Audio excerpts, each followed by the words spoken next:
Just look at the photos and notice that radar part very carefully is a very narrow place, but it has been accurately removed. Okay, in this video I'm gonna show you how to remove or change any photo background with just a single click on your smartphone. And do you know you can actually do it automatically in a second. This is why A, you need a smartphone, B, you need a browser, and C, you need mobile data or Wi-Fi connection. So here you go for the breakfast now.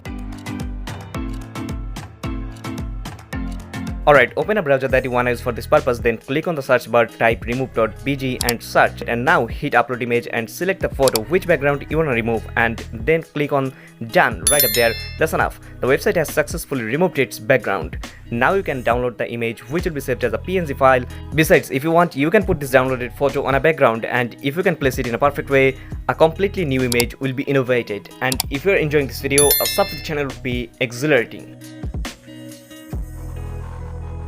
Now it's time for the second thing, and this is you can edit the photos before downloading. So at first let me show you erase or restore option, and as you can probably see, the website has successfully removed the background, and 99% of the time it does. But sometimes if you feel it didn't do that exactly, then you can erase the unwanted parts, though I don't recommend you to do unless you notice that any part of your photo is cut off. Anyways, in background section here are plenty of options to play with, like here are one color backgrounds, here are gradient backgrounds, and also here we have various sceneries to use as backgrounds. Besides, here we have an option to choose backgrounds from our gallery. Moreover, did you notice we have 3 different level of blurriness, and we can apply them to our photos. So this is level 1, this is level 2, and this is level 3.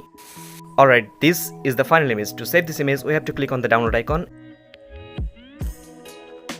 and then we have to click on download image. It's been saved. Okay, subscribe if you enjoyed. Thank you so much for watching. I'll catch you in the next one.